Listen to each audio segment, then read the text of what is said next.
Salut. Bon, aujourd'hui je vais vider mon sac parce que vraiment, sincèrement, ça me gonfle. Ça me gonfle vraiment à chaque fois que je dis aux gens, ouais, j'ai plus de 10 apparts, etc., etc. Les gens, ils pensent que je suis blindé et de toute façon, quand on voit ce qu'il y a sur les réseaux sociaux avec ces voleurs, ces influenceurs en carton, je pense que c'est pour ça que l'image aujourd'hui de l'investisseur qui a plusieurs appartements, tout de suite, il est blindé. Donc maintenant, je vais te dire la vérité, d'accord? Donc aujourd'hui, j'ai plus de 13 apparts en location, d'accord? Donc location nue classique.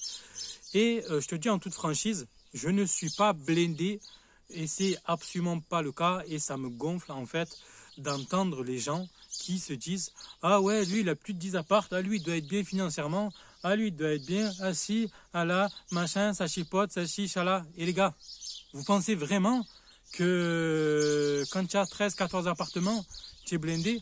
Pour moi, qu'est-ce que ça veut dire blindé? Être blindé, c'est au moins toucher 4, 5, 6 000 par mois grâce à ses revenus locatifs. Et tu crois vraiment aujourd'hui qu'avec 14 appartements, tu les touches? Eh ben, je te dis sincèrement, c'est absolument pas le cas. D'accord? Surtout pour quelqu'un qui a suivi un parcours dit classique, basique, quelqu'un qui a un CDI, qui met de l'argent de côté, qui investit son argent, d'accord? Et je ne parle pas de quelqu'un qui a hérité de papa, de maman de 50, 60 000 balles, ou quelqu'un qui a démarré directement avec une maison qui est payée, ou quelqu'un qui a démarré directement avec de l'achat-revente, d'accord? Là, je te parle d'avoir une situation classique, de démarrer doucement, d'accord? Petit à petit, comme on dit, d'accord? Et moi, dans ma situation, dans mon cas à moi, c'est exactement le cas, d'accord? Aujourd'hui, j'avance petit à petit, d'accord? J'achète des immeubles dans des endroits paumés pour avoir du cash flow, et grâce à ce cash flow-là, aujourd'hui, ça me permet d'en vivre, mais ça me permet d'en vivre modestement. D'accord? Quand je dis modestement, c'est modestement. Je fais attention à mes dépenses aujourd'hui, d'accord? Donc, certes, aujourd'hui, j'ai réussi à avoir plusieurs appartements, mais aujourd'hui, j'en vis modestement. Et en aucun cas, je suis blindé, en aucun cas, je peux m'acheter une putain de caisse, etc. Tu crois vraiment que si vraiment ça aurait été le cas, tu crois que je te l'aurais pas montré sur les réseaux? Sur les réseaux sociaux, qu'est-ce que je m'en foutrais de toute façon? Je te l'aurais montré directement. Je te dirais, écoute, voilà, moi aujourd'hui, j'ai plus de 13 apparts. Je suis bien, voilà, je vous souhaite à tout le monde, etc. Mais aujourd'hui, c'est pas le cas. Pourquoi je vais mentir, en fait? D'accord? Et si aujourd'hui, d'ailleurs, si j'ai monté ma chaîne YouTube, si j'en parle sur mes groupes, au départ, c'était pour contrer ça, justement, pour montrer la vraie vie de l'investisseur immobilier. Et ça me gonfle à chaque fois que quand je dis à quelqu'un, ouais, j'ai plus de 10 apparts, tout de suite, on se fait une image du cliché du mec qui est blindé, qui a de l'argent, tu vois? Alors que c'est absolument pas le cas. Aujourd'hui, ouais, j'ai plus de 10 apparts, et alors je le dis. Et alors? Mais par contre, pourquoi je vais dire ça? Pourquoi je vais dire que je suis blindé? Non, tu vois. Mais à un moment donné, il faut arrêter de croire que quand on a plus de 10 appartes, on est blindé, on a une bonne situation, ou on est rentier. C'est absolument pas le cas. Les gens qui sont vraiment rentiers, ce sont les formateurs, les coachs immobiliers qui te vendent de la formation, et eux, ils sont là, ouais, ils se gavent. Eux, ouais, ils se gavent à mort. D'accord? Mais pour quelqu'un qui investit dans des appartements ou dans des immeubles de rapport, c'est absolument pas le cas. D'accord? Et j'ai envie de te dire, il faut vraiment voir l'investissement immobilier comme un placement, comme quelque chose que tu investis sur du long terme. D'accord? Et moi, c'est ça que je vise aujourd'hui. C'est-à-dire que grâce à mes immeubles, aujourd'hui, si tu veux, quand je compare une situation financière de quelqu'un qui est en CDI et comme moi, en fait, si tu veux, il n'y a pas forcément de différence. Mais par contre, dans 15-20 ans, quand mes immeubles seront payés, oui, là, j'aurai des actifs, là, j'aurai des biens qui seront payés. Là, oui, je pourrais me dire, je suis rentier. Là, oui, j'ai des revenus à côté, mais par contre, je n'ai pas de charge derrière, je n'ai pas de crédit, d'accord? Mais aujourd'hui, tu le sais que quand tu commences à investir, tu vas faire un crédit. D'accord? Si tu n'as pas papa, maman derrière le dos, tu vas faire un crédit, tu vas t'endetter sur 20-25 ans. Et là, à ce moment-là, tu vas avoir un peu de cash flow, mais en aucun cas, tu vas être blindé. Voilà. Donc après, si tu utilises des stratégies comme la location courte durée, d'accord, comme l'activité de marchand de biens, d'accord, là, à ce moment-là, j'ai envie de te dire, tu peux dégager des revenus, d'accord, conséquents, mais par contre, il faut faire attention, parce que ça reste des activités dites commerciales. Qui dit activité commerciale, c'est du vrai professionnel, c'est une vraie activité, et c'est soumis à des charges, d'accord, c'est soumis à des taxes, d'accord, qui sont à hauteur de 40-50%, voilà, après ça dépend, mais en général, c'est ça, sur tes revenus, d'accord, et ça, il faut bien le comprendre, d'accord, donc, aujourd'hui, je le dis haut et fort, devant YouTube, devant la France entière, ça me gonfle. Arrêtez de croire que quand on a 14 appartements, eh ben on est blindé parce que c'est absolument pas le cas. Et soyez très vigilants quand vous entendez des rentiers, des influenceurs, des influ-voleurs, quand on vous dit oui, tu peux être rentier, etc. C'est absolument pas le cas. D'accord? Donc, s'il vous plaît, faites vraiment attention et voilà, soyez vigilants. D'accord? Parce que surtout quand on investit dans des immeubles de rapport, ce sont des immeubles qui disent de rendement, des immeubles à cash flow, où forcément il y a un risque derrière. Ce sont souvent des biens à problème, des biens avec des travaux. Donc forcément derrière, il y a des entretiens à faire derrière.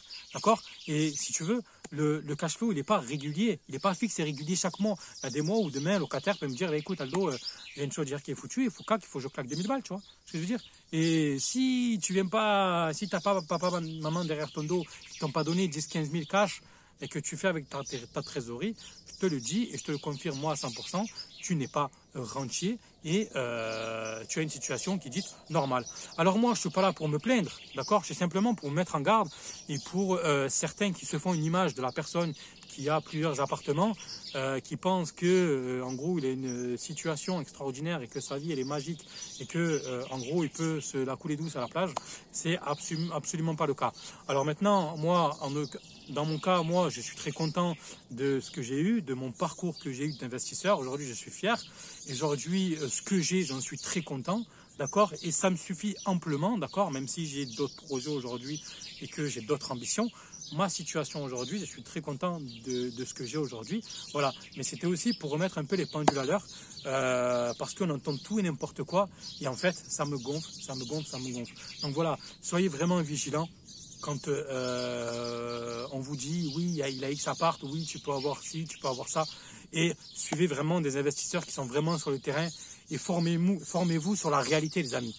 Je peux vous dire que quand moi, j'ai commencé l'investissement, quand j'ai vu ce qu'il y a sur les réseaux sociaux et ce qu'on divulgue sur les réseaux sociaux, c'est le jour et la nuit. Moi, je peux vous garantir que c'est le jour et la nuit entre ce qu'on te dit sur les réseaux sociaux et ce qu'il y a vraiment sur le terrain. Une fois que tu es sur le terrain au charbon, en train de faire tes appartements, il y a un monde, d'accord? Parce que malheureusement, les réseaux sociaux, on montre tout ce qui est beau, les photos, les ci, les là, les immeubles, les ci, les là. Mais la vraie vie, c'est le charbon, c'est le travail. Tu crois que moi, tu crois que je n'aurais pas kiffé me la couler douce au bord de la plage 6 mois dans l'année au lieu de me faire chier à faire des travaux? Mais aujourd'hui, si je fais les travaux moi, ben c'est parce que d'un, stratégiquement, c'est plus intéressant pour rembourser plus vite mes crédits. Et de deux, c'est parce que j'ai pas les moyens, tout simplement. Et je préfère jouer, si tu veux, augmenter mes actifs en faisant moi les travaux que faire appel à des artisans. D'accord? Et derrière, ne pas avoir de cash flow ou derrière avoir des prêts sur 25 ans. D'accord? Moi, j'ai préféré justement avoir des prêts qui sont courts. J'ai des prêts sur 6 ans. J'ai une vente à terme sur 3 ans. La plupart de mes crédits sont sur 15 ans aussi, tu vois. Mais parce que pour moi, c'est comme ça qu'on libère un maximum d'actifs. D'accord?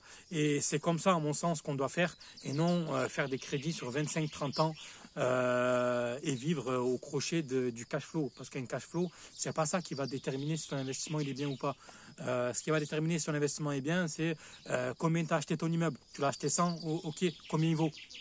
Tu l'as acheté 100, il en vaut 50, actif net 50 000. Là, on est d'accord. Dans bien, tu l'as acheté 200 000 et en fait, tu as fait un prêt sur 25 ans, tu as un cash flow de 200 balles.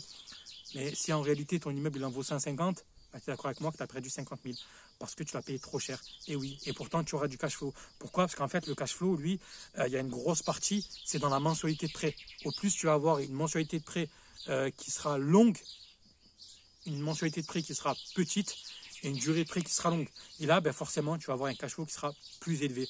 Mais en aucun cas, ça veut dire que tu as fait un bon investissement, d'accord? Il faut bien prendre en compte, il faut bien faire des calculs. Ce qui est le plus important, c'est combien tu as acheté et combien ça vaut, d'accord? Le cash flow, même si tu n'as pas de cash flow, c'est pas grave. Pourquoi? Parce que tu as peut-être fait un prêt d'une durée courte pour rembourser le plus vite possible, d'accord? Mais est-ce que ça veut dire que c'est un mauvais investissement? Absolument pas, d'accord? Voilà. Donc voilà les amis, je suis désolé. Cette vidéo, elle est assez rapide, mais prenez ça en compte. Arrêtez de croire que parce que les gens ils ont plus de 10 apparts ou parce qu'on te dit sur Instagram, etc., que tu peux devenir rentier, que si tu as des appartements, etc., que c'est vrai. Non, c'est absolument faux, les amis. Allez, je vous dis à plus. Ciao.